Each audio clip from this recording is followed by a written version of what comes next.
Ahí estamos. Bueno, primero, antes de arrancar con los temas que nos tocan hoy de alguna manera, mientras sigo ingresando gente, les quiero decir que me gustó mucho, no solo el nivel de participación, que tenemos más o menos 80 personas que han participado en el foro con la actividad de un texto que no es fácil, y sé que no es fácil.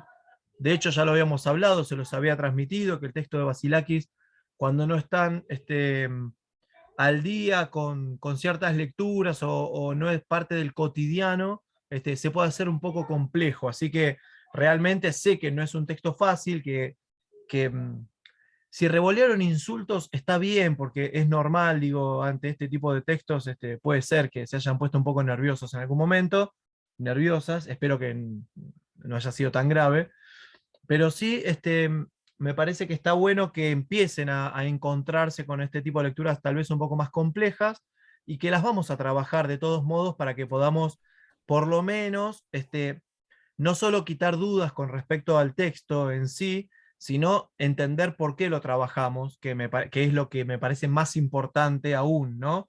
Entender por qué trabajamos por ese texto. Eh, Sí, sí, Brian, no sé si querías decir algo o solo abriste el micrófono sin querer. Si no, cualquier cosa, preguntan, dicen, no hay ningún problema. Bueno, en sí,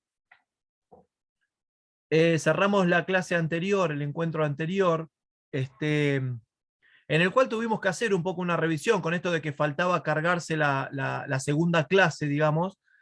Tuvimos que hacer un poco una revisión sobre la historia o la teoría del conocimiento a través de la historia, en la que tocábamos algunas miradas sobre distintos modelos, sobre distintas formas de investigación, sobre distintas metodologías aplicables según los modelos. Digo, me parece que ahí pudimos hacer como un encuentro en el cual intenté sintetizar algo que ya habíamos visto en la clase 2, pero que tal vez han surgido con algunos ejemplos nuevos, algunas miradas nuevas. Así que uno de los temas que nos tocaba hoy, y en el cual hicimos foco en este último encuentro que mencionaba, es referirnos al tema del contexto, cómo la importancia que tenía el contexto en el mundo de la investigación científica, en el mundo de las ciencias, digo, cómo esta mirada del contexto vino para quedarse, ¿no? Porque en realidad, como hablábamos de ciertos modelos que por ahí eran más tradicionalistas, la ciencia investigaba para la propia ciencia y eso tenía que ver con esos únicos métodos de investigación científica que existían o que manejaban, no que existían, sino que eran como los que estaban validados a través de lo que se denominaban las comunidades científicas, estos científicos rígidos, estructurados, que pertenecían como a esas ciencias duras que sostenían una mirada uniforme en cuanto a las formas de validar la ciencia, ¿no? De validar el conocimiento científico. Nosotros en este caso lo que vamos a plantear es una mirada más flexible, menos estructurada, no por eso menos válida a la hora de pensar en la producción de conocimientos científicos. Entonces, un poco ese era como el primer gran concepto que fuimos trabajando en esto de revisar esos modelos, de conocer esas distintas formas. Entonces ahí me gustaría hacer un punto y comprender por qué ahora vamos hacia esta nueva mirada, que es una mirada bastante actual, en realidad es relativo, no es tan actual, pero sí que tomó validez, si se quiere, en los últimos años, sobre todo cuando uno va más hacia los métodos más cualitativos, que de hecho en una de las consignas ustedes tenían que hablar sobre esta situación que estaba agarrada del texto de Basilakis.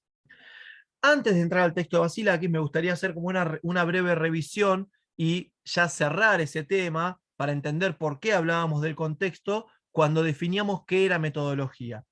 Pero hasta acá, antes de avanzar, quiero saber cómo la vienen llevando, quiero saber cómo vienen manejando este tema de la metodología de la investigación, si van comprendiendo, si hay algo en lo que se sienten incómodos o que sienten que tal vez necesitamos revisar para que no se queden con esa duda. Digo, más allá de que como siempre les manifiesto esto de la duda genera el estado de inquietud y ese estado de inquietud genera conocimiento, digo, que eso se traslade y sea una linda transferencia a nuestro encuentro, ¿no? Digo, que si hay dudas, que esa duda nos genere esta cuestión de la revisión. Así que no tengo problema de revisar algún concepto, algún tema, alguna mirada, si alguien tiene una duda importante.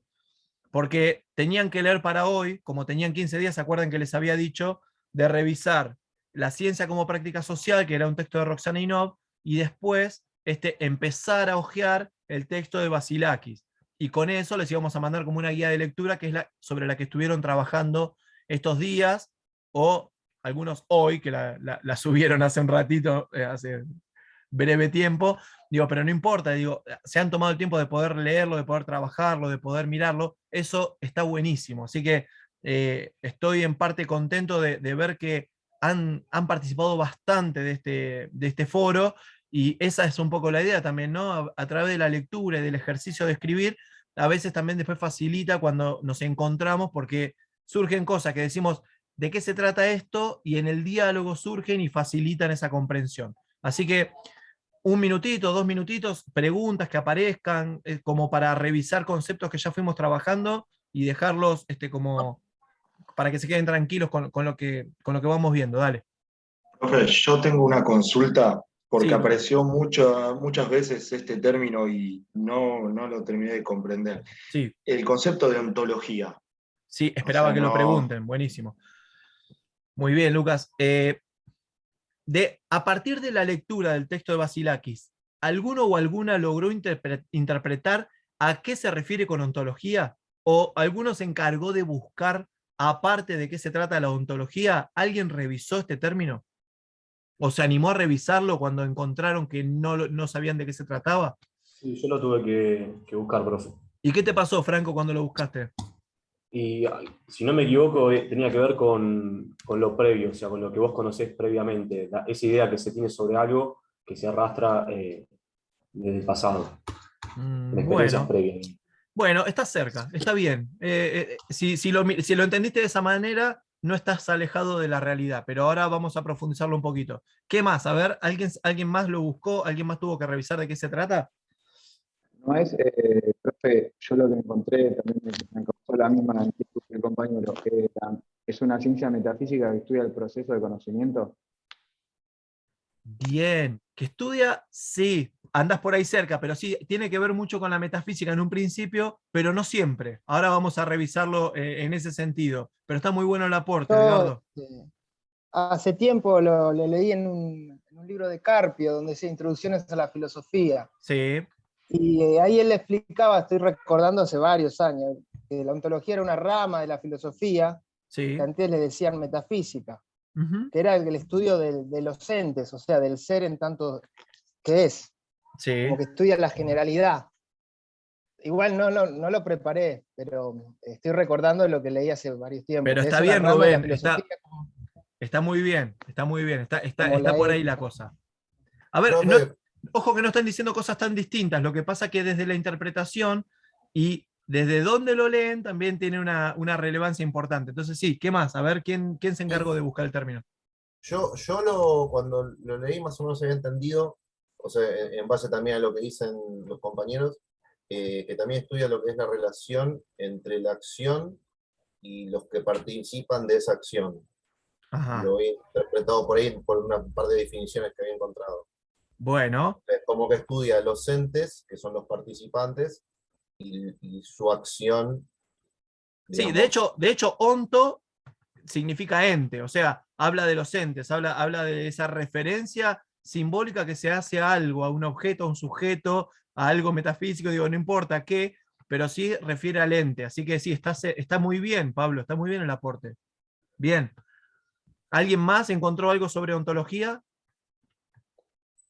Profe, disculpe, ¿no son las propiedades o características que componen a este ente lo que da lugar a una ontología que lo compone? Ojo porque podés estar entrando en epistemología. Hay una relación muy fina ahí. Ok, ok. Sí, ¿Está? yo lo tomé como lo previo, lo que antecede al momento de conocerlo, sino a ver las características o cosas que podemos tener en cuenta al momento de conocerlo, lo previo, lo que trae. Desde ese lugar Bien. lo tomé. Sí, está bien, está bien. No está nada mal. Mientras ustedes me van hablando, sigo admitiendo gente. Ya tenemos 100, no sé, 30 y 128. Bien, ¿qué más? ¿Alguien más se encargó de buscar el término o no? No. ¿No tiene que ver con la búsqueda de la verdad? ¿No viene de ahí, de la filosofía de ese lado? Como la búsqueda de la verdad de las cosas. Sí, tiene que ver, Lautaro, es interesante la mirada, ¿sabes por qué? Porque tiene que ver con la búsqueda de la verdad, pero quien lo plantea desde una mirada de una rama filosófica lo plantea con una mirada basada en la metafísica. O sea que, si querés, para revisar ontología, podríamos ir al siglo IV a.C. y entender cómo Platón instalaba que la teología era, o la filosofía primera, era como una rama que se va, o sea, era una de las ramas de la episteme, ¿no? De lo que justamente era válido como conocimiento científico, de lo que se podía denominar conocimiento a partir de la ciencia. Sin embargo, eso dependía como gran verdad de una mirada puesta desde la metafísica. O sea que esa mirada como de la verdad tiene rasgos como bastante extraños para nosotros, para lo que vivimos hoy, ¿no? Porque justamente lo de la metafísica está basado en la mirada del más allá, no tiene que ver justamente con una mirada de la experiencia, ¿no? Entonces, instalar como verdades, digo, hablar de la religión es un poco esta mirada, ¿no? Es decir, está instalado como una gran verdad que alguien que no conocimos existió, pero nosotros lo trasladamos a partir de escrituras sagradas y demás, y de cuestiones filosóficas que se fue trasladando en el tiempo, y hoy es como parte de la sociedad, digo, es parte de nuestro sistema social. Entonces digo, por ahí hace la referencia un poco en ese sentido cuando habla de verdad. ¿Está? ¿Qué pasó? Bueno, da para allá, amor, gracias. ¿Está? Entonces, la verdad tiene que ver con esta mirada, tiene que ver con ese concepto, Lautaro. Así que está bien el aporte, pero, a ver, cuando uno habla de ontología o cuando Vasilakis utiliza el término de ontología, la referencia está puesta esencialmente en los orígenes o en las raíces de algo, ¿no? Es cómo es la creación de ese ser, de ese ente, de esa cosa que nosotros vamos a tomar para un estudio posterior. Lo que pasa es que después las disciplinas a ese ente lo toman desde una mirada que tiene que ver con una especificidad, por eso no me acuerdo quién fue, Franco creo que lo dijo, o alguno de los que aportaron, o Matías, no me acuerdo, que tenía que ver con esto de los rasgos o de las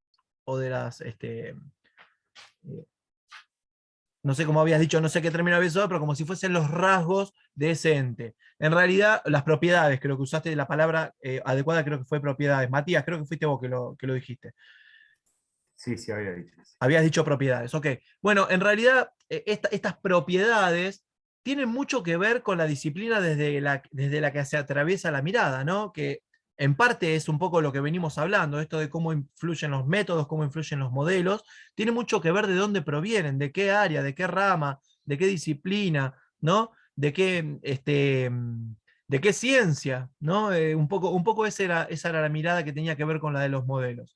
Entonces, cuando Vasilakis habla de esto, de la mirada de lo ontológico y lo epistemológico, y habla de estos fundamentos, se basa mucho en los orígenes y en lo que se sabe de ese ente que nosotros vamos a revisar. De hecho, justamente una de las miradas que plantea, como lo ontológico tiene mucho que ver con los orígenes del ser o con lo espiritual del ser, muchas veces se lo manifiesta de ese lugar también, lo que dice ella es que de repente cuando tenemos que hacer una mirada desde lo social con respecto a algún estudio que estemos realizando desde el punto de vista más cualitativo, dice que donde hay que apoyarse, donde hay que pararse, es en la mirada estrictamente del ser y no tanto solo en lo social, ¿no?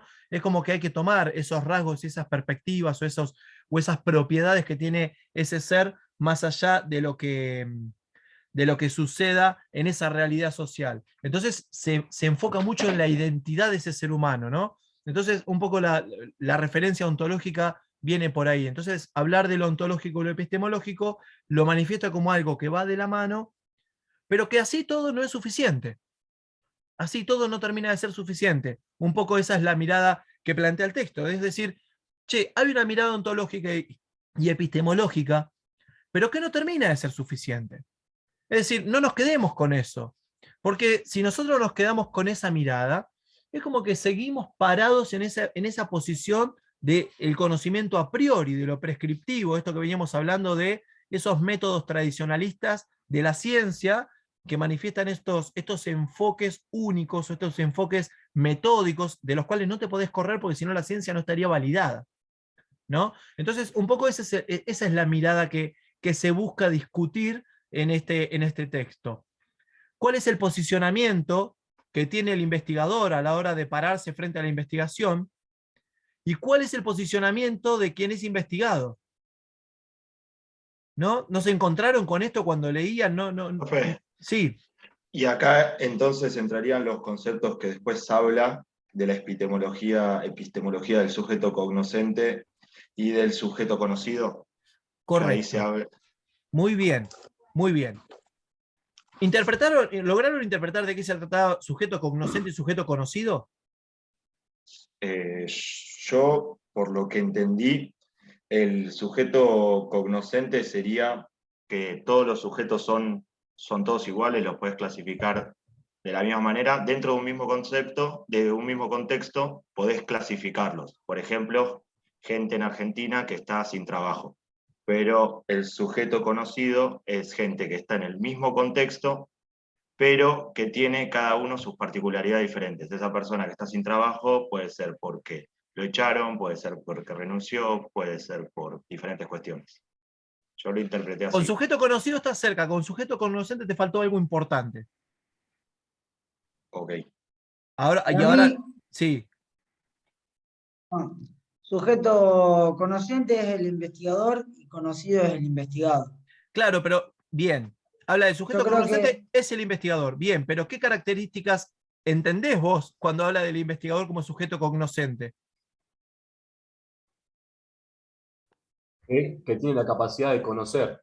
O sea, Claro, se lo plantea como el investigador que tiene la capacidad de conocer, pero ahí es donde plantea la discusión, que es lo que ha pasado históricamente con la investigación científica. ¿Qué es lo a qué refiere el texto con esta mirada? ¿Qué es lo que pone en discusión con esto del sujeto cognoscente? Es la posición del propio sujeto al que se está, del investigador y cómo llegó a resolver X o desarrollar X teoría, y no solamente fijarse en la teoría, sino en cómo venía él o el contexto que le influyó para que llegue a cierto conocimiento. Bien, está cerca, está muy bien. Vos fíjate que lo que se busca con la mirada del sujeto cognoscente es romper con esta mirada de como sos el investigador, como sos el científico, es decir, no des por hecho que conoces al sujeto, por trabajar sobre 3 o 4 rasgos de ese sujeto. Y ahí es donde coincido con lo que manifestaba Lucas, esto de, ojo que el sujeto conocido, si nosotros tomamos como muestra a sujetos que están sin trabajo, no es lo mismo proponer uno solamente los rasgos por los cuales esos sujetos están sin trabajo que entender cuáles son los rasgos que interfieren en ese sujeto sin trabajo. O sea, entender un poco la situación actual de ese sujeto, el contexto en el que vive y sus propias decisiones. Es decir, si nosotros somos los que les definimos los rasgos a ese sujeto sin estar en relación con ese sujeto, es que tomamos una postura, es lo que dice, de esta la mirada del sujeto cognoscente, la epistemología del sujeto cognoscente, que es, como yo soy el investigador, yo digo cuáles son los rasgos. ¿Está? Entonces, vos podés definir los rasgos si interactuás con ese sujeto y si junto con ese sujeto no lo haces sentir objeto, sino que lo trabajás como sujeto. Es decir, lo tratás de conocer qué otros rasgos existen en la actualidad por los cuales ese sujeto también va a ser objeto o sujeto de estudio, pero que a vos te permite conocer un poco más sobre ese sujeto. ¿Está? Entonces, es como reconocer que el investigador no sabe todo del otro, digamos. Ahí está. Como que hay cosas por investigar o que le falta saber. En ese punto, la crítica es al propio investigador. Es decir, También. no des por hecho que conoces a todos. A ver, vos no des por hecho que conoces de qué se trata una tribu aborigen actualmente si vos agarrás el manual de Larousse para saber que las tribus vivían de la caza y de la pesca. Digo, ya está, no sé si sigue siendo de la misma manera. ¿Está? Entonces digo, no demos por hecho que los sujetos que están excedidos de pesos es porque no realizan actividad física y porque se alimentan mal. No demos por hecho las teorías que nos hablan sobre esta situación. Conozcamos más a esos sujetos, a ver qué situación atraviesan, cómo viven, qué les pasa, qué situación de salud pueden estar teniendo. Digo, es no quedarte con los rasgos más clásicos o más conocidos. Porque quedarse con esa mirada de los rasgos ya conocidos es quedarse con los rasgos que te dice la teoría, que te dicen que vos conocés a ese sujeto por conocer esa teoría.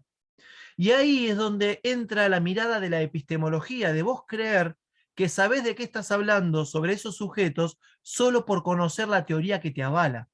Entonces, digo, tomemos, mira, se me viene esto de la situación del exceso de peso o el exceso de grasa corporal. Vos decís, ¿cuál es el método más importante hoy para quemar grasas? Bueno, creo que lo hablamos en la primera clase como ejemplo. Digo, el método más importante para quemar grasas es el sistema aeróbico. Entonces, nosotros sabemos por la teoría que ese método aeróbico es el que tiene una implicancia desde la teoría para saber que si lo pones en práctica se produce esa situación. Para que lo vayan entendiendo, esa es una mirada hipotético-deductiva. Lo que me está diciendo la mirada hipotético-deductiva es que se basa en un sistema de inferencias. Esas inferencias es como decir que algo pasa porque hay una razón. ¿Se acuerdan cuando hablamos de las causalidades? Bueno, en este caso, es decir, hay una regla, que es la teoría existente, que me dice que hay una forma de trabajo para ese caso que es el exceso de peso. Y eso me define un rasgo, que es el bajar de peso. Entonces vos decís, bueno, si yo tengo esta teoría y tengo este caso, se va a producir este rasgo. Ahora, lo que no define lo hipotético deductivo es que pueda haber distintos casos, o lo que no define es que pueda haber otras teorías posibles. Es decir, vos te agarrás de esa teoría porque es la más validada, supuestamente. Entonces, ahí siempre estamos yendo de la teoría a la práctica. Fíjense cómo en la mirada del sujeto cognoscente está esta mirada, ¿cómo decirlo?, de petulancia, de arrogancia, si se quiere, de decir, como yo soy el científico, yo sé todo sobre vos por conocer 3 rasgos tuyos. Busca ¿Está? ampliar esa mirada, ¿no, profe? ¿Cómo? Busca ampliar esa mirada a diferentes aspectos. Busca Vendría a llevar ser. la mirada a los aspectos que el investigador quiere, que tiene que ver con su propia disciplina, con su propia ciencia. O sea, hay una cuestión de intereses, hay una cuestión de decisión metodológica, de decisión epistemológica, de decisión axiológica, de decisión de deontológico o lo epistemológico, que hace referencia solo a la disciplina a la que pertenece el investigador, porque resuelve para la propia ciencia. Es decir, ese sujeto no está preocupado por generar una solución o generar herramientas sociales para poder trabajar sobre esa problemática. Está enfocado en producir un conocimiento para esa propia ciencia. Entonces, ¿dónde está esta herramienta que propone el investigador en realidad que debería ser para resolver problemas cotidianos? No lo está produciendo. Lo que está haciendo es resolver para la ciencia, para sí misma. Entonces, la mirada que se busca, y justamente acá empieza el concepto de reflexión epistemológica, es romper con la mirada epistemológica y trasladar eso hacia la reflexión epistemológica. ¿Qué quiere decir? En este sentido, lo que manifiesta claramente es decir, che, ojo que la reflexión va del objeto al sujeto, o sea que rompe con esta mirada del investigado, ¿sí? Del sujeto conocido, de dar por hecho que lo conoces. Entonces dice, dejemos de mirar a ese sujeto como un objeto, como que creemos conocerlo por solo conocer algunos rasgos. Entonces vas del objeto al sujeto. Es trabajar sobre el componente existencial. Si llegaron a hablar de identidades, ahora lo vamos a profundizar un poco más adelante, pero habla de conocer un poco ese componente existencial, no quedarnos con la identidad esencial de los sujetos o de ese objeto de estudio. Igual no quiero llegar todavía a identidad, ya vamos a llegar, pero sí voy mechando con algunas cositas que fueron apareciendo. Y habla de construir en esta relación de el sujeto, de la epistemología del sujeto cognoscente y la epistemología del sujeto conocido, habla no de ir de lo cognoscente a lo conocido. No habla de esa situación. Dice que la solución es más compleja que solo romper con lo del sujeto cognoscente e ir al sujeto conocido. Habla de algo más interesante todavía. Habla de que las dos epistemologías tienen que vincularse y crear una metaepistemología. ¿Se acuerdan que el concepto de meta ya lo estuvimos trabajando en la clase anterior? Que significaba que las dos cosas son válidas, las dos cosas son importantes.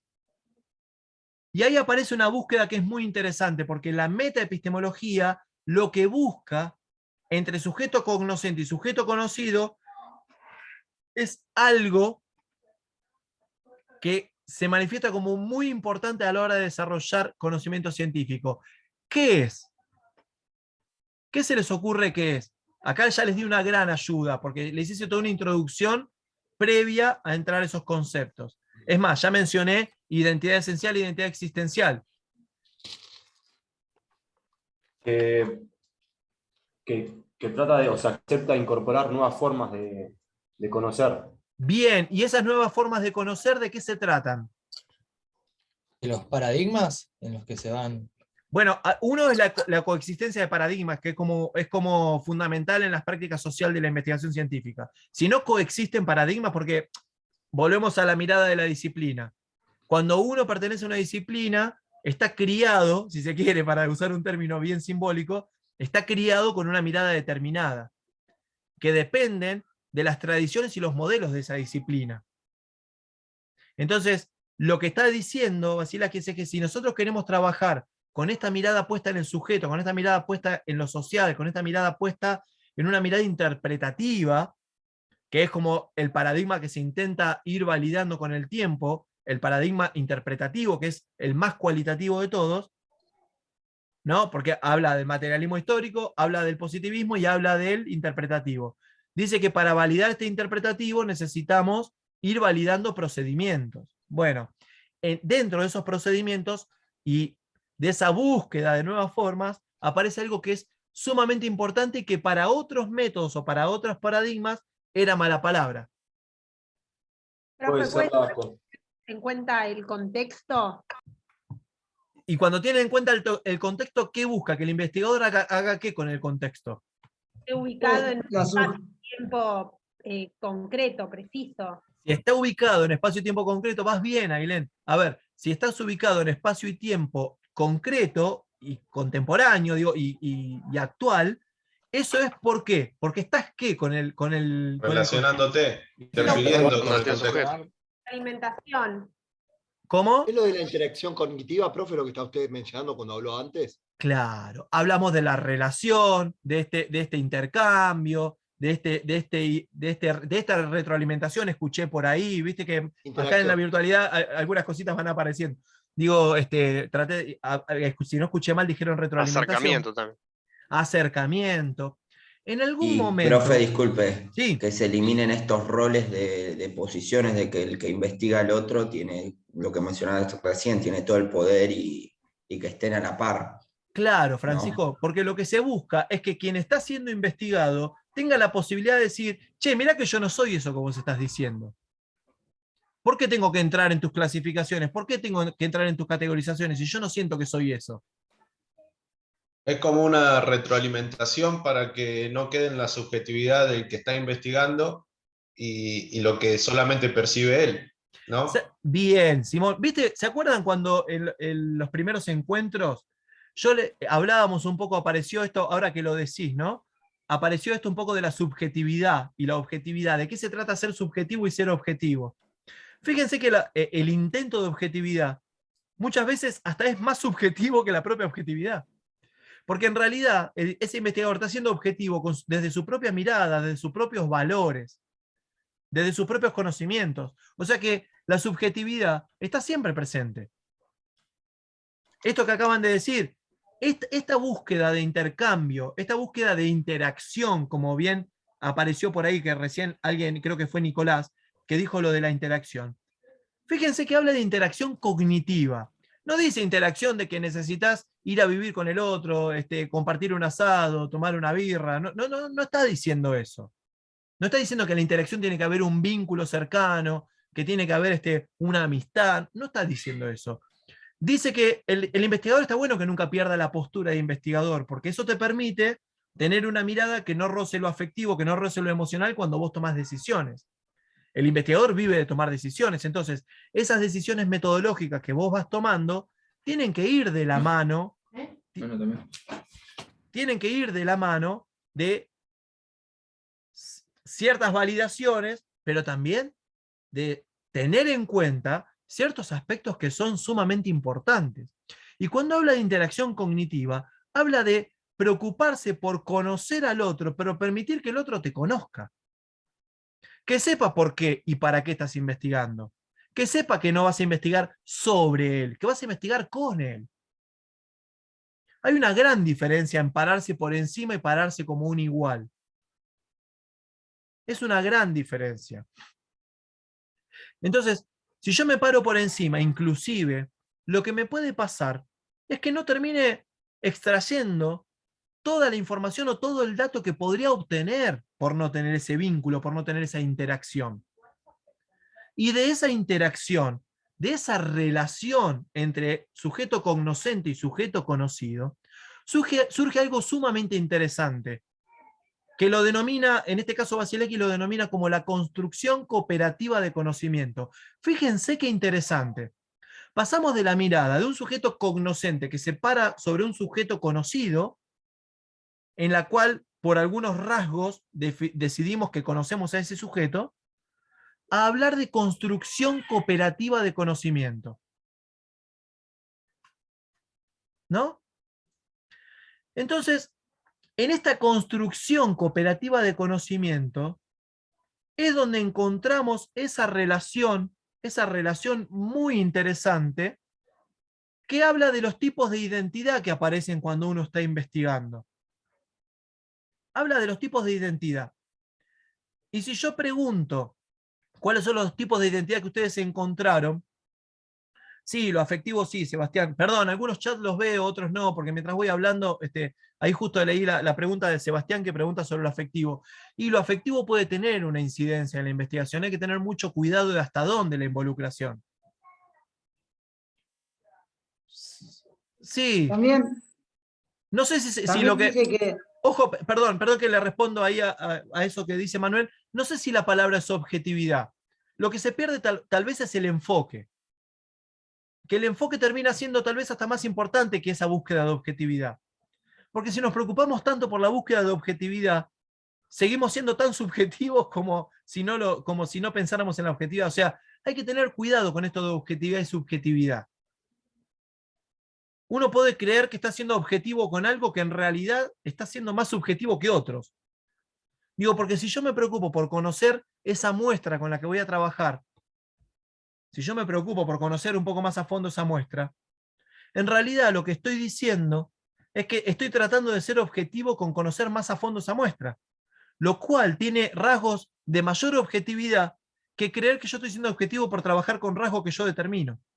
Entonces, digo, ahí hay que tener mucho cuidado, roza un límite muy fino en el cual, sí, lo afectivo podría incidir, lo emocional podría incidir, digo, hay que tener mucho cuidado, por eso no hay que dejar de tener la visión de investigador, pero sí la interacción con quien está siendo investigado o con quien está siendo parte de este proceso de investigación, me parece que es muy saludable y enriquecedora para el trabajo. De hecho, Profe, para mí las emociones siempre van a estar ahí a flor de piel. Y si somos sujetos emotivamente, claro. Entonces, sí, Mariano. Siempre va a estar condicionado, se quiera o no se quiera. Totalmente. Es que estoy de acuerdo. Justamente por eso decía, hay que tratar de tener cuidado, lo cual es muy difícil. Es muy difícil porque, a ver, cuando vos te empezás a involucrar con un espacio, por más que vos estés haciendo una investigación, terminás siendo parte. Entonces, afectivamente, vos estás generando un vínculo. Es lógico. Y nosotros somos sujetos que somos afectivos y somos emocionales, punto. O sea, las situaciones nos sensibilizan, nos emocionan, nos generan un compromiso desde nuestro ser. Entonces digo, es normal que esto suceda. Por eso digo, ¿hasta dónde sos objetivo? ¿O hasta dónde decís que sos objetivo? Porque con esa postura estás siendo afectivamente más cercano y estás conociendo un poco más a esos sujetos. Ahora, si no realizás esa interacción, eso no garantiza que vos seas más objetivo. ¿Está? Porque tu objetividad está limitada por los rasgos que vos conocés por la teoría, no está llevada adelante por esa experimentación con el espacio, con el entorno, como decía Ailén, con el contexto, ¿no? Entonces digo, el involucrarse, el conocer, y nosotros en esto tenemos una gran ventaja. Fíjense que cuando hablo de conocer el contexto, nosotros por suerte estamos en una disciplina, pertenecemos a una disciplina en la cual trabajamos permanentemente con personas. Trabajamos con sujetos, trabajamos con sujetos en distintos contextos, en distintos territorios, en distintas épocas. En distintas épocas. Entonces digo, nosotros tenemos un recorrido histórico de relación con los sujetos y una experiencia y vivencias que nos hacen y nos construyen como sujeto profesional o como sujeto también como ser humano. Esa experiencia o esos vínculos te permiten ya conocer también ciertos rasgos sobre los cuales vos también vas a investigar. Es decir, mientras vos más conozcas, es mejor para esa investigación que vos estás realizando, sobre todo cuando hablas de un contexto determinado. Pero hay que tener cuidado de no ponernos limitaciones previas a todo eso de lo que estamos hablando, a toda esa situación en la cual podemos profundizar y conocer más. Entonces, volviendo a esto que decías, Mariano, es lógico que haya una situación afectiva y emocional. Justamente esta mirada de lo interpretativo viene a romper con esa tradición que dice que el investigador no tiene que involucrarse con los sujetos de estudio. Pero ahí tenés otro problema, que es decir, vacunar a 10 personas probando un antídoto, hasta dónde roza cuestiones de ética. Entonces digo, vos por resolver esos temas, por esa objetividad que vos crees que tenés y por resolver temas de la propia ciencia, utilizar a las personas como conejillo de India. Entonces digo, si la prioridad es resolver lo de la propia ciencia porque vos crees que de esa manera sos objetivo, digo, ¿no? Rozar esos límites de ética también me parece que son bastante graves, ¿no? Entonces digo, me parece que la afectividad y la emocionalidad están siempre presentes. Lo que uno tiene que lograr desde lo cognitivo es saber interpretar que el vínculo tiene que ser para esto. No, que vos el foco no lo tenés que perder. O sea, por eso decía, no te vas a juntar a decir, che, vamos a tomar una birra, vamos a comer un asado. No, es juntarse para resolver los temas vinculados a lo cognitivo. ¿Se entiende? Entonces, ahí es donde tenemos que tener los límites, saber hasta dónde y cuáles son nuestros límites también como investigadores. En un momento ahí dice como que es mejor ser consciente de la subjetividad que es tratar de ser objetivo. Bueno, esto que venimos hablando, el mejor ejemplo. Cuando vos decís, voy a ser objetivo, estás siendo más subjetivo que alguien que no lo dice. Sábelo. O sea, es como, si lo pensás desde las formas, y de esto que decía, situaciones éticas y situaciones en las cuales se han realizado muchas investigaciones solo porque alguien tenga un poco más de prestigio por escribir 10 papers sobre el mismo tema, es como, che, bueno, ¿hasta dónde? ¿Cuál es el límite? Entonces digo, está bueno esto de que se manifiesta, decir, ser consciente de que vos sos el investigador, que vos esa interacción o ahí sigo incorporando gente, digo, ser consciente de esto, de que vos estás investigando con el otro porque querés producir conocimiento. O sea que la interacción, fíjate que no dice que tiene que haber una interacción, un intercambio, una relación social. Dice interacción cognitiva, lo define como interacción cognitiva. Y después lo lleva a la construcción cooperativa de conocimiento. Siempre habla del conocimiento y habla de lo cognitivo como vínculo. ¿Está? Entonces, no tenés que perder el foco de que sos el investigador o sos la investigadora, pero esa interacción o ese vínculo siempre es importante. ¿Sí? Hay algunas disciplinas como la antropología, por ejemplo, que el investigador convive durante un tiempo determinado en alguna comunidad porque intenta conocer cuestiones de esas comunidades, ¿no? Y ahí determinar cuáles son los rasgos sobre los que se va a investigar. Lo que no está diciendo que se va a quedar solo con esos rasgos, sino que está diciendo sobre qué rasgos va a profundizar y producir conocimiento.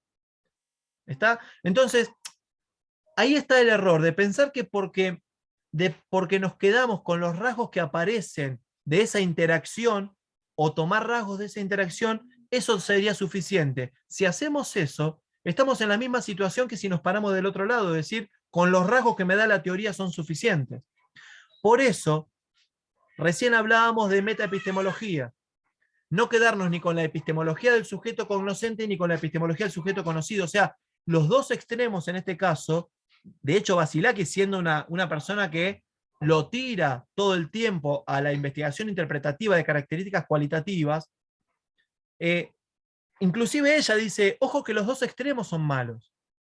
Por eso habla de metaepistemología, habla de ese vínculo y relación entre los dos modelos epistemológicos para crear uno único, que es la metaepistemología, algo que está por encima de esos dos modelos. Es como decir, che, hoy tenemos una grieta política. Bueno, ¿qué hacemos para superar esa grieta política? ¿Jugás más de un lado que del otro? ¿Jugás más del otro lado que de este? ¿O creás algo que supere de la grieta supere a las dos miradas?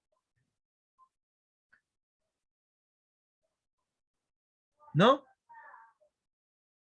Un poco es esa la mirada. Es decir, che, bueno, no nos vamos a quedar solo con el concepto de un lado o del otro. Vamos a construir, vamos a tener una mirada de construcción cooperativa del conocimiento. Porque lo otro, no sé si llegaron al final del texto, hay un artículo muy interesante que habla de una investigación que tiene que ver con la mirada que tienen la sociedad sobre ciertos sujetos, ¿no? que son panameños, creo que eran, o puertorriqueños, no me acuerdo del texto, ahora tantos años que no lo leo pero me acuerdo. Sí. El Salvador me parece que era. Ah, del Salvador, tenés razón. Sí, del Salvador. Entonces, que habla de la mirada de los sujetos que en realidad los ponen como con una categorización, con una estigmatización determinada, que en realidad, si uno lo lee, es como leer un periódico en Argentina. O sea, están siempre los intereses de lo que escribís, los intereses sobre una mirada puesta, el que haya intervención de las cuestiones políticas. En la ciencia también pasa. Todas las tensiones de las que nosotros venimos hablando es porque hay una intervención política muy fuerte en la ciencia. Entonces, estas tensiones existen. Y esto es como decirles, si yo investigo para una entidad privada, esa entidad privada quiere tener un conocimiento determinado que es afín al interés que tiene esa entidad como interés de mercado, como interés como interés económico, como interés de posicionamiento. Es decir, hago un estudio sobre calidad de servicio. ¿Nunca les pasó que les hacen llenar una encuesta sobre calidad de servicio? Nada más tendencioso para responder que una encuesta de calidad de servicio. ¿Por qué? Porque eso busca, a través de las muestras de producción de conocimiento, o a través de datos estadísticos, o a través de un muestreo determinado, decir que tu empresa tiene una elevada calidad de servicio, y que las personas que reciben tu servicio determinan que tu empresa brinda una calidad de servicio importantísima. Ahora, uno a veces no presta atención a ese tipo de miradas, y a veces hasta en el tipo de respuesta que vos elegís o vas a elegir, hay una tendencia determinada hacia siempre un posicionamiento en cuanto a la calidad. Entonces te dice, de repente, vas a responder una encuesta que te dice, muy buena, no, elija entre 5 posibilidades. Del 1 al 5 5 es muy buena o es excelente. 4 es muy buena. 3 es buena, 2 es regular y 1 es mala. ¿Cuántas elecciones positivas y cuántas elecciones negativas tenés en esas respuestas? 3 a 2. 3-2. Definitivamente siempre tenés un mejor posicionamiento de calidad de servicio hacia lo positivo que hacia lo negativo. Pero eso son tendencias que se producen como también las mismas tendencias que uno produce en el interés de un programa determinado. Es decir, no es lo mismo investigar con un programa que baja del Estado que para una entidad privada. Porque el que pone la plata es el que necesita el resultado. ¿Se entiende? Entonces, estos intereses, esta intencionalidad o esta tendencia a la respuesta, está todo el tiempo. Entonces, ahí es donde uno pierde la mirada de la objetividad, cuando perdés la honestidad y cuando perdés un criterio de manejo dentro de tu investigación. Bueno, pero profe, no yendo muy lejos, uno cuando pone el noticiero, las entrevistas que salen cuando hacen una pregunta, ponele que sea política, es tendenciosa porque ellos eligen, de capaz de 10 entrevistas, eligen la que ellos quieren orientar de acuerdo al interés político o interés económico que haya, orientan la entrevista o la opinión que diga la gente. Capaz hicieron 10 y son 7 para un lado y 3 para el otro. Claro, o cuando, a ver, sin ir más lejos, termina un partido de algo, un partido de fútbol, y entrevistan al deportista. ¿Qué le dicen? Che, la verdad que jugaron primero muy buenos 10 minutos, después bajaron un poco el rendimiento y el segundo tiempo no agarraron la pelota. ¿Qué opinás vos del partido?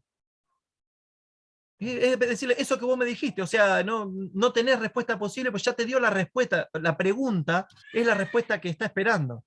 Entonces, eso es inducir una respuesta. Eso se hace muchísimo en la investigación, como también esto que decías vos, el ejemplo del periodismo, ¿no? Actualmente, eso es poco periodismo, digamos. Justamente. Tiene una intencionalidad la búsqueda. Sí. Existe también Pero, profe, ¿no? Por ejemplo, en lo que dijo el compañero recién en relación a la política, puede ser que sea, no sé, positivo, un intermedio y un negativo. Entonces el intermedio lo mandan para lo positivo. Y quieren Claro. saber por ahí que hagan. Por eso decíamos que estás 3-2, pero en realidad la respuesta 2 era regular. O sea que tampoco está mal. Porque acá vos te digan que funciona regular, es como, bueno, dentro de lo malo, lo mejor. Entonces vos de 5 posibles respuestas diste una que es mala. Ahora, ¿por qué no pones en tu encuesta de calidad, pones muy buena, buena, regular, mala, muy mala? Pensando, digamos, en alguna investigación, digamos, más referida a lo de nuestra área. Sí. O sea, ya ahí, digamos, parte de un error. O sea, inducir a la persona que, o sea, va al fracaso para mí. Digamos, como no reviste ningún análisis, eso voy. Eso se cae. Empezás a hacer una investigación y tenés preguntas tabuladas y no vas a ningún lado. Me parece a mí, no sé. Mira, Edgardo, eso que decís, te voy a trazar una analogía para llevarlo a nuestra disciplina. ¿Qué te garantiza que utilizar las teorías que conoces te van a dar un buen resultado en el entrenamiento deportivo?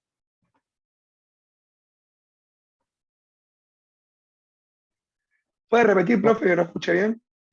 Profe, pero eso en teoría es lo que ya está probado, lo que vos utilizás. Claro, Después está probado. ¿no? Bien, puede o no salir con los tuyos, con tu sujeto, digamos, pero estuvo probado para que sea validado. Bien, pero ¿qué posición tomaste vos? ¿Qué posición tomaste vos, Fernando? Como positiva, porque estaba validado, digamos. Yo me agarro de eso para ver si... Ese posicionamiento es el posicionamiento de un sujeto cognoscente. ¿Sabés por qué? Porque vos estás dando por hecho que el conocimiento previo es suficiente para generar una planificación o aplicar un entrenamiento con la gente con la que estás trabajando. Sin embargo, tal vez, si vos conocés otro tipo de fundamentos para preparar ese entrenamiento, en vez de aplicar ese método, lo modificás o lo acomodás a algo que vos sabés que sí va a tener otro tipo de efecto sobre tus deportistas. ¿Por qué? Porque analizás contexto, porque analizás al sujeto, porque analizás el nivel de competencia, porque analizás el calendario de competencia, porque analizás el nivel de profesionales que te rodean, porque analizás la infraestructura que tenés para entrenar, porque analizás los viajes que tenés en el medio, porque, mirá, digo... O sea que volvemos al ejemplo que la clase pasada citaste de la gente con obesidad, y hoy también lo mencionaste, ¿sí? Siempre vamos a ir a que te dice el médico donde vos lees lo aeróbico, pero el que está en el campo todo el tiempo siempre hace un trabajo mixto, porque entiende desde su práctica cotidiana que va a dar mejores beneficios. Porque el problema es que vos haces eso, que sabés que te está dando un resultado, o tenés la sensación o la intuición de que te está dando un resultado, pero no escribís sobre eso. Porque si vos escribís sobre eso, yo en vez de googlear y utilizar la información de la Organización Mundial de la Salud, yo voy a leer a Fernando Rossignolo, que escribió actualmente, haciendo algo actual ahora, que dice que un método mixto tiene más efectos que lo aeróbico. Por lo menos me haces dudar. Comprendo. A esto voy, que digo, a veces Hernán, pequeños disculpame, trabajos Hernán, tienen una incidencia mucho más fuerte en la disciplina. Y no por eso vos modificaste una teoría existente. Vos no modificás, vos no vas a construir una gran verdad como esa gran verdad que se construyó en esto que vos mencionabas de la teoría de que lo aeróbico tiene un mejor efecto sobre. Lo que podemos decir, si querés, es que, che, ojo, yo no estoy diciendo que lo aeróbico es malo o que encontré uno mejor. Lo que estoy diciendo es que no es lo único. Entonces rompemos o ponemos en duda esa gran verdad existente. ¿Por qué? Porque no es que esa gran verdad no existe. Es verdad que ese método o esa forma te genera una mirada o un resultado determinado. Pero para eso, vos necesitas que la persona tenga una continuidad de tantos días de entrenamiento, una cantidad de horas de sesión de entrenamiento, que tenga sistematicidad, que vaya en progresión, que tenga esto, que tenga lo... Es como vos necesitas determinadas condiciones para que eso se produzca, pero también necesitas que esa persona no se aburra de hacer eso, porque el ritmo en el que vivimos hoy, la vida cotidiana que llevamos hoy, no son los mismos ritmos de hace 20, 30 años. Entonces también esa condición social, ahí perdón, me detuve porque voy leyendo lo que van poniendo. No, claro, no es exacta. Entonces digo, esta mirada, decir, che, ojo, porque esto que te están diciendo como una gran verdad, no es que esto no funciona. Lo que yo estoy diciendo es, ojo, porque tal vez no es lo único que funciona. Porque esa teoría lo que te está diciendo es que esa teoría tiene aplicación, pero no te está diciendo que hay otras teorías que podrían tener también esa aplicación. Entonces digo, sí. Para entenderlo más en el llano. Sí. Es como que vos me digas, no sé, salió una investigación en donde dicen que tantas personas bajan de peso con un programa tal, y vos decís, bueno, lo voy a aplicar para, no sé, para mi mamá o mi vecina. Y vos decís, bueno, no, entonces yo lo sigo al pie de la letra. Y por eso si vos no tenés criterio, esto del sujeto cognoscente, vos decís, bueno, yo lo hago al pie de la letra, pero después me olvido de cómo estuvo el estudio, o sea, ahí ya estaría en un error, digamos yo, porque no me posiciono en base al sujeto que yo tengo enfrente, digamos, no discrimino por dónde viene el estudio, algo así viene, por ese lado viene. Es que a vos en ese caso te está interesando más mostrar que la teoría es válida y no te está interesando encontrar que tal vez hay otra aplicación para sujetos que no tienen esa condición. Porque tal vez la parte que te estás olvidando, que esa teoría aplica solo para sujetos con determinado nivel de entrenamiento. Entonces, a esto voy a decir, entender el contexto de dónde provienen las investigaciones. Cuando alguien te dice que algo es una gran verdad o que algo funciona de determinada manera, es decir, che, ojo, porque ¿en dónde se hizo esta investigación? ¿Cuál es la muestra? ¿En qué época? ¿En qué lugar? ¿Es lo mismo vivir en Suecia, donde se hizo el estudio, que vivir en Perú o en Argentina? ¿Es lo mismo? Tienen la misma alimentación, tienen el mismo descanso, tienen la misma cultura, tienen la misma idiosincrasia, tienen las mismas horas de trabajo. Digo, ¿es lo mismo? No podemos dar por hecho que todo es igual, solo por pensar en la aplicación de esa teoría. ¿No ha pasado con el test de Cooper, profe, que se ha aplicado en los colegios y se había hecho con otros fines en su momento? Y se validó siempre en los profesorados, el test de Cooper. Es que la creación del test de Cooper lo hace con sus estudiantes de educación física. Después es un testeo que se empezó a trasladar a los deportistas, se genera con deportistas en todo el mundo, se desarrolla, se considera un test validado porque tiene una correlación elevada por encima del 0,90. O sea, tiene un montón de condiciones que lo transforman en un test, como debe ser. Pero para eso pasó mucho tiempo. Ahora, ¿el test de Cooper es para hacer en una escuela? ¿Solo porque decimos que está bien la clase dada porque utilizamos un test validado? Tal vez es más importante para aplicar en esos sujetos hacer una prueba, aplicar una prueba que tenga que ver con el contexto actual de esos pibes o de esas pibas y no aplicar un testeo.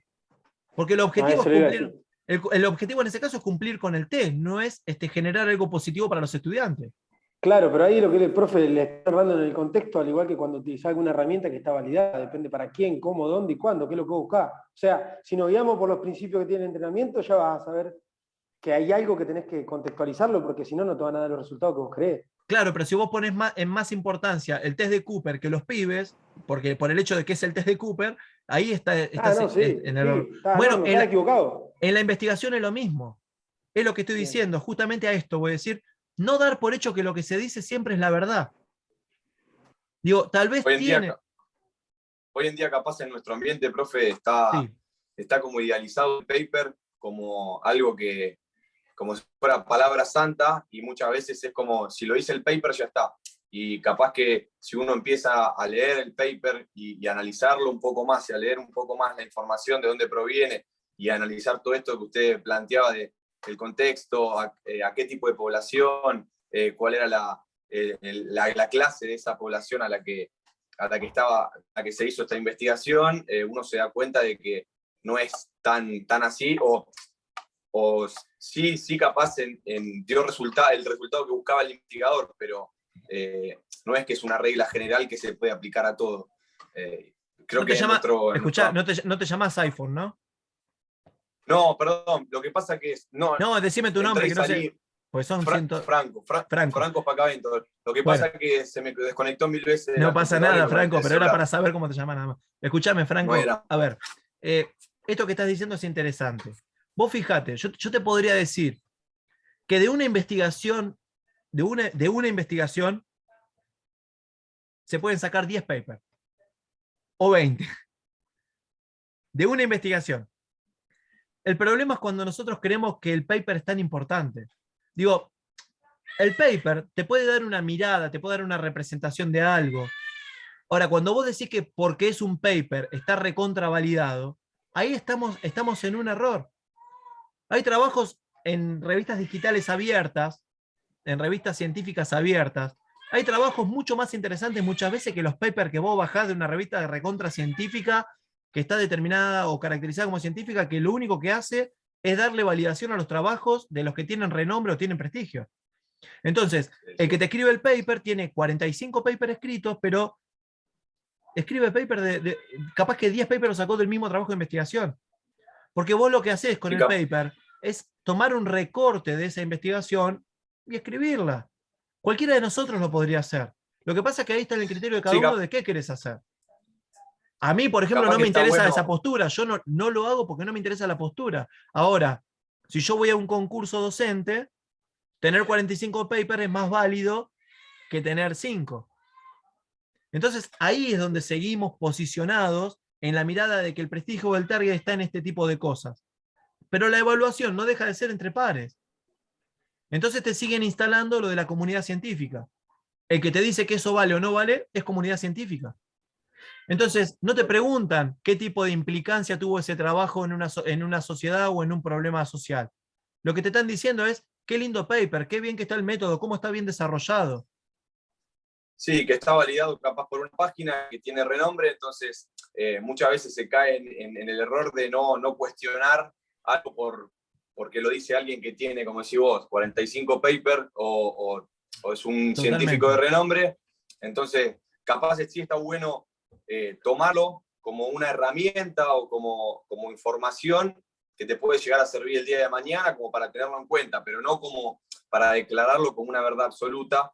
Y obviamente no caer en solo el resumen de lo que dice el paper, sino que tomarse el tiempo capaz de sí leerlo todo completo y ver todas estas condiciones en las que se dio esta investigación como para tenerlo en cuenta y entrar en contexto de que no es solo,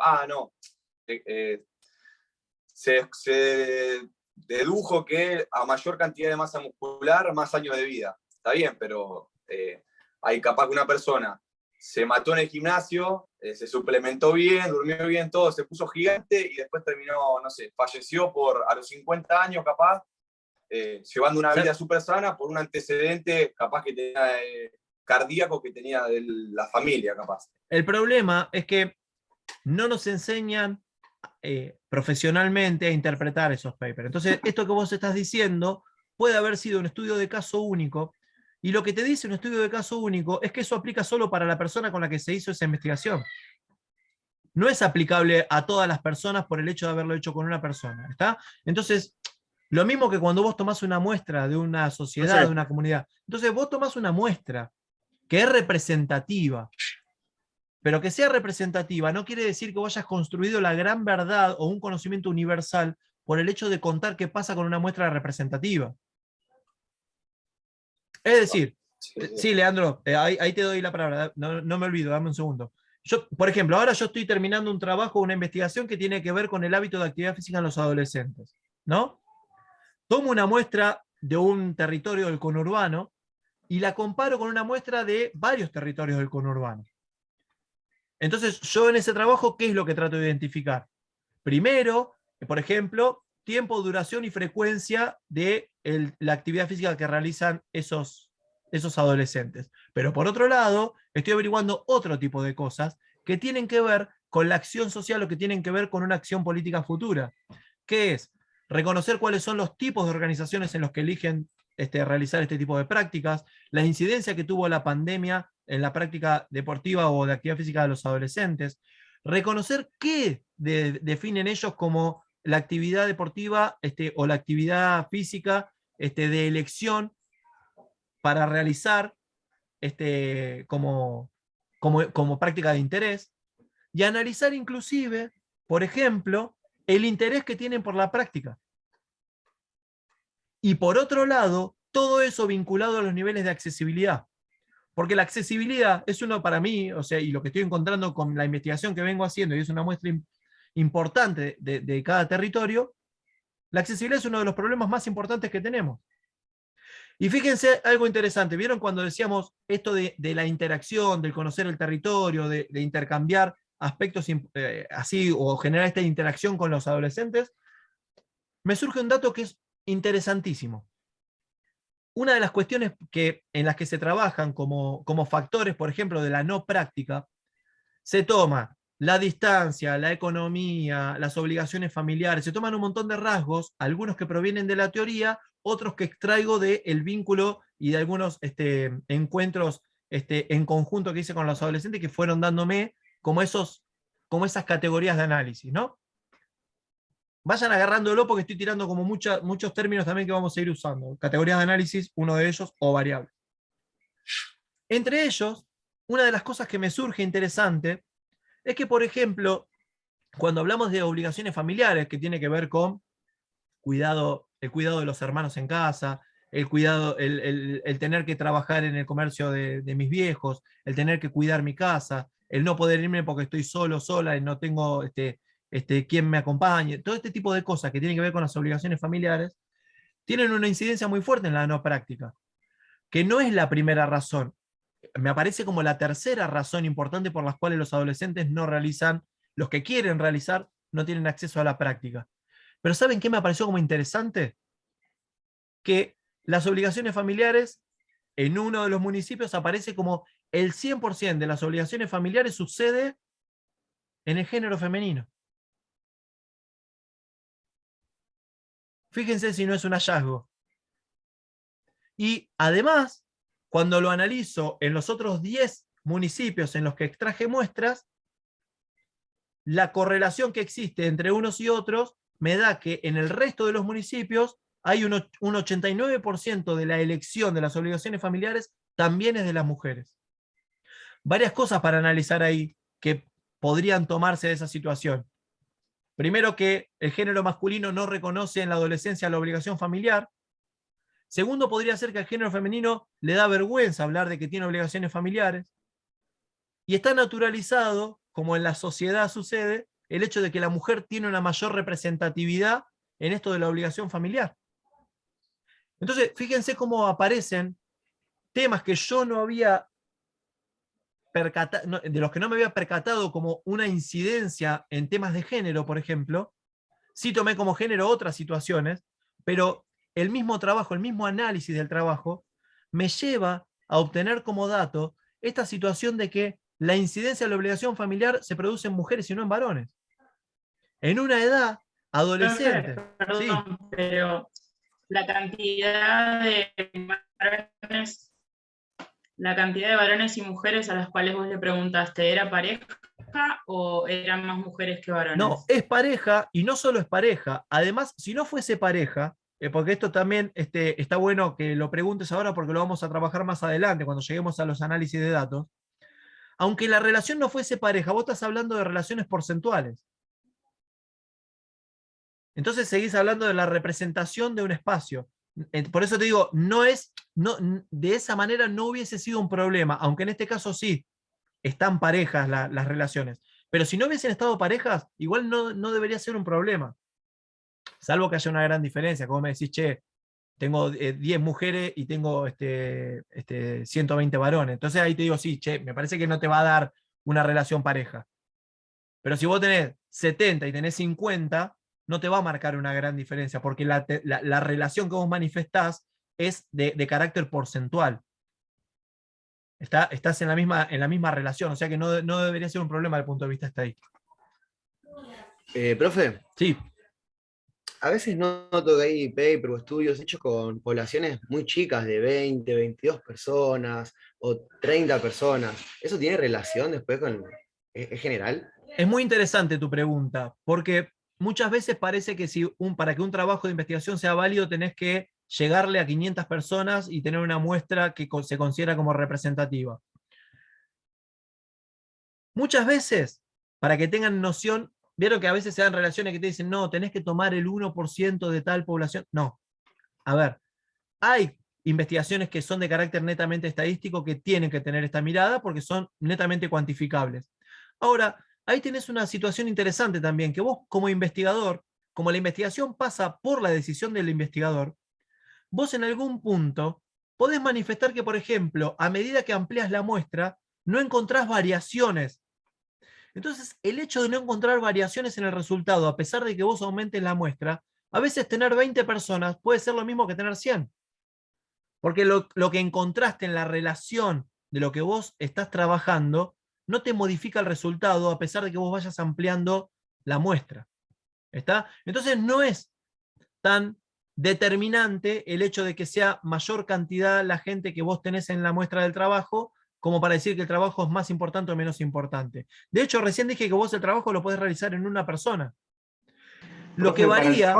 Un segundito, Gabriel, termino la idea y me preguntas, no me olvido. Lo que varía en la cantidad de la muestra, es el tipo de profundidad que vos haces del trabajo. En una muestra de menor cantidad de personas o de menor cantidad de sujetos, lo que vas a lograr es tal vez ser más profundo, aunque menos abarcativo en cuanto a la cantidad o en cuanto a la territorialidad. Pero vas a ser más profundo tal vez. Entonces, lo que varía ahí en realidad es el enfoque del trabajo, pero no es menos válido. No es menos relevante o menos importante la investigación. Porque si vos determinás que la relevancia o la justificación del trabajo tienen que ver con que con 10 personas la muestra está bien, no necesitas hacer 100, con 10 está bien. Lo que varía es el tipo de muestra que vas a extraer, el tipo de instrumento que vas a utilizar, el tipo de profundización que vas a lograr en la relación con esos sujetos. Entonces no tenés que salir a buscar 400 muestras. De hecho, vamos a hacer un ejercicio en el cual se van a dar cuenta que tomando 10 muestras tienen para generar análisis de datos. Es un ejercicio que vamos a hacer más adelante. Por eso te digo, esta pregunta está buena para ir desmitificando ciertas cuestiones. Gabriel, creo que me iba a hacer una pregunta. La pregunta era si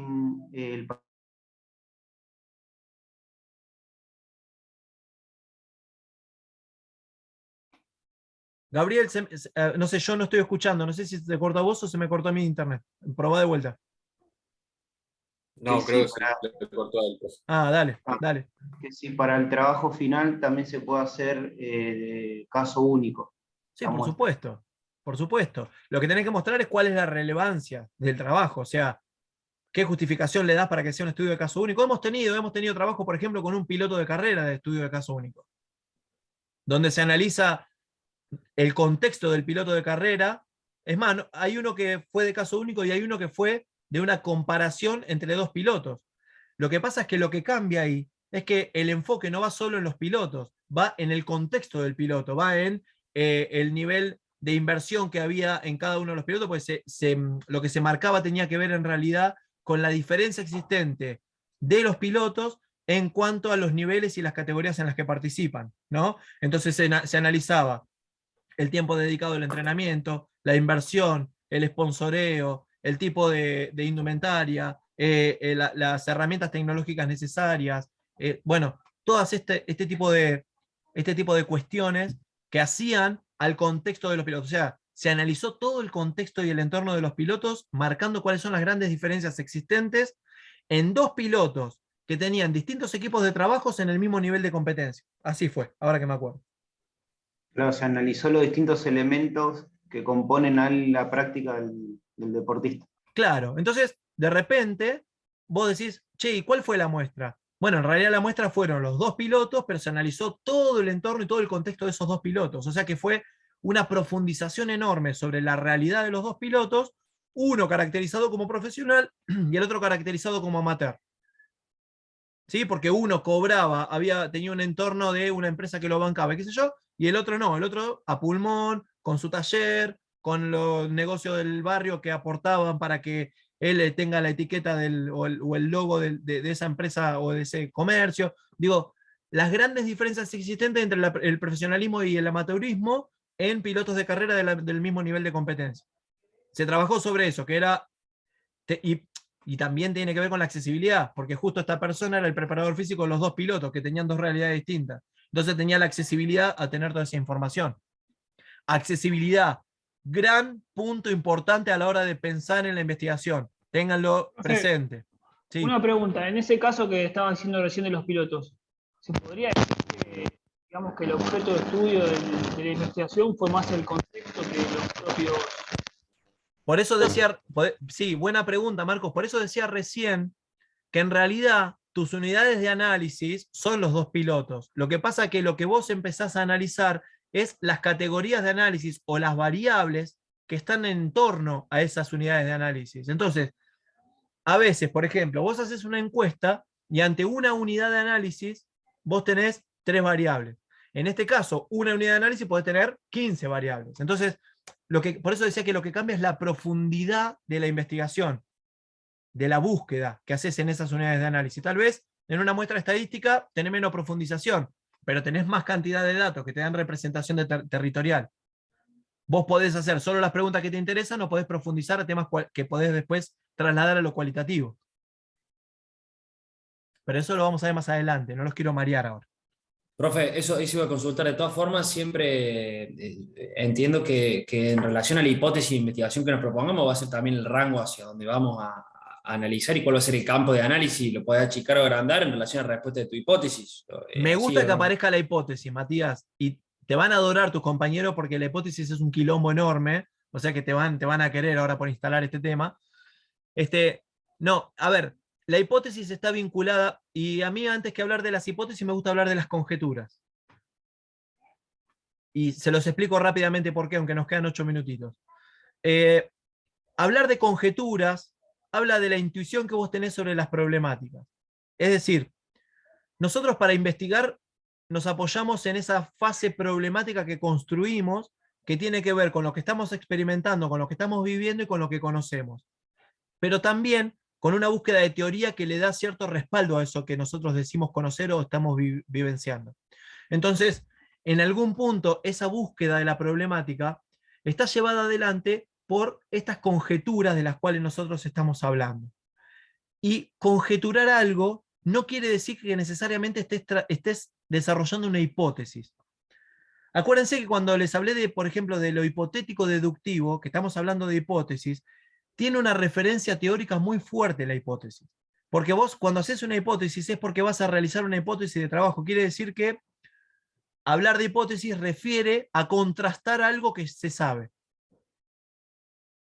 ¿Está? Entonces vos con la hipótesis estás diciendo que hay una teoría que justifica eso que vos estás planteando y que esa teoría vos la vas a contrastar.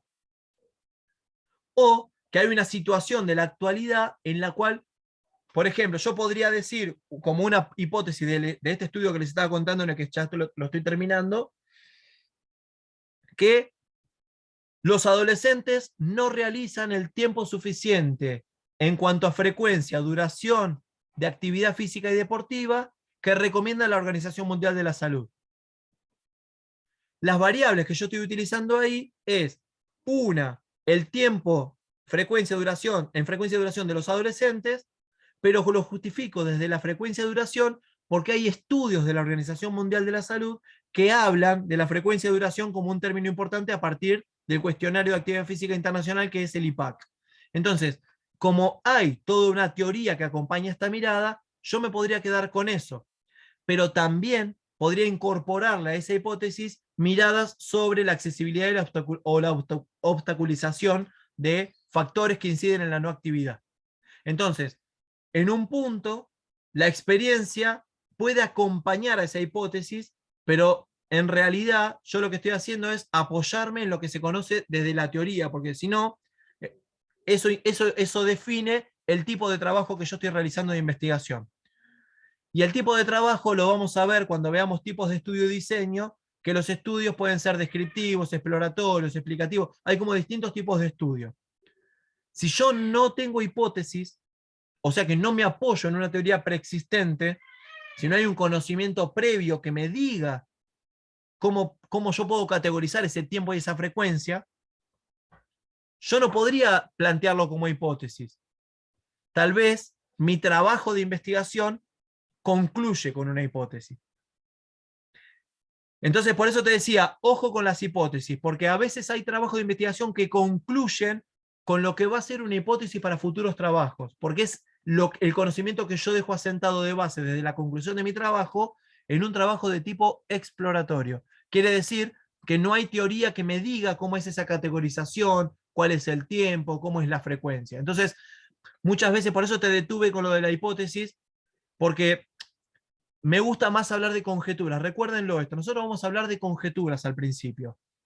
Después, según el tipo de estudio en el que vamos a profundizar, según las fuentes, según las teorías existentes, según el tipo de muestra en el que nos vamos a apoyar, según las vivencias, según un montón de cosas, podemos construir una hipótesis. ¿Está? Entonces, hipótesis se construye de la mano del problema de investigación. Y ambos dependen de los modelos y teorías previos, pero ambos nos ayudan a construir los objetivos de nuestra investigación.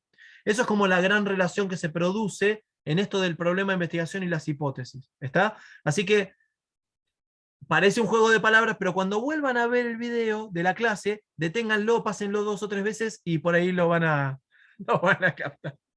Por eso la suerte de estar grabando las clases. Bueno, casi que estamos cerrando. Al final no pudimos hablar de las prácticas, de la ciencia como práctica social, pero bueno, pudimos hablar del texto de Vasilakis. Díganme cómo se sienten con esto. Si les pareció como esto de hablar de los presupuestos ontológicos, epistemológicos, metodológicos y demás, en cuanto a la influencia que tienen en la producción de conocimiento científico, les hizo mucho ruido, terminaron más o menos comprendiéndolo, si les pareció chino. A ver, dale. Nos quedan 2 minutitos, reflexionemos 3 minutos sobre esto, dale. A mí, profe, la clase de hoy me ayudó a seguir entendiendo un montón de conceptos que creía que los había entendido, creo que los había entendido, pero los seguí como desarrollando, profundizando y pude ir haciendo como anclajes dentro de mis conocimientos y de mi realidad, de mi campo laboral en el que me muevo y decir, ok, cuando hablabas de ahí de las conjeturas y de la hipótesis, decir, yo vengo del ámbito del deporte artístico, del patinaje artístico, y pensar en formas en que se evalúa el patinaje artístico, y siempre se hace extrayendo los test de los deportes de equipo o de los deportes individuales. Pero el patinaje artístico tiene una característica que es un deporte individual y artístico. La parte artística tiene que ser evaluada. Y siempre todos los preparadores físicos que están a cargo en el seleccionado, o mismo los técnicos de patinaje, es como que todavía no se encuentra el test que vos digas, bueno, me da realmente, teniendo un contexto y teniendo en cuenta la población de patinadoras y patinadores, que el resultado sea un resultado válido, ¿no? Entonces yo digo, claro, lo que pasa es que no hay nada escrito. Ahora, Ailén, mirá, en eso que vos decís, en realidad tiene mucho que ver con algo de lo que hablamos hoy, que tiene que ver con el prestigio, ¿no? Vos fijate cómo alguien que está sentado ahí por el hecho de ser jurado y decir, este es el jurado de la parte artística y te pone un puntaje, se toma como objetivo la mirada del jurado. Entonces vos decís, che, pero ¿qué rasgos tuvo en cuenta ese jurado para evaluar? ¿O qué criterio aplicó para saber que tuvo esa misma objetividad, si querés, con todos los participantes? ¿Cómo sabemos que porque le cayó más simpática, no sé, Ailén que Micaela, no le puso mejor puntaje a Ailén desde lo artístico? ¿Entendés? Sí, Entonces igual, digo, sí, obvio. Igual mi desarrollo no va por la parte de juzgamiento, porque eso involucra otro aspecto, otra forma de pararse y hablar sobre eso, sino de cómo se entrena lo artístico y claro. cómo se evalúa el rendimiento progresivo en cada clase o en cada competencia. Yo lo enfoco más desde el entrenamiento y no desde la parte de evaluar, Perfecto. de ver al jurado, ¿no? Y bueno, y con todo esto que hablamos hoy, como que voy cerrando algunas cuestiones que tienen que ver con mi trabajo diario y con lo que voy tratando de generar y aportar al campo donde me muevo. Bien, Ailén, esto que acabas de decir está buenísimo. Mirá, es muy interesante por dos motivos. Primero, si ustedes, con lo que vamos viendo, logran trasladarlo a su actividad cotidiana, es un gran paso. Es un gran paso. Me parece importantísimo porque vamos a jugar mucho con las realidades de lo que hace cada uno y cada una. Me parece que ese es un buen primer paso. Pero lo segundo interesante, que vos fíjate que yo en este jueguito de decirte una cosa y vos me decís otra, vos fíjate que apareció algo que es interesante y que se va a producir mucho en la investigación, que tiene que ver con la perspectiva. Y quédate con esto, un problema real que vos planteás, porque es un problema real que se ve, que lo saben entre los entrenadores, que es algo que está instalado en el deporte, eso se denomina problema real o problema de hecho, que lo vamos a ver en la parte más metodológica. Ese problema real o problema de hecho puede tener muchas perspectivas de trabajo, porque esas perspectivas de trabajo, fíjate que aunque los dos podríamos ser patinadores artísticos, entrenadores o lo que sea, los dos podríamos tener distintas perspectivas ante la misma problemática.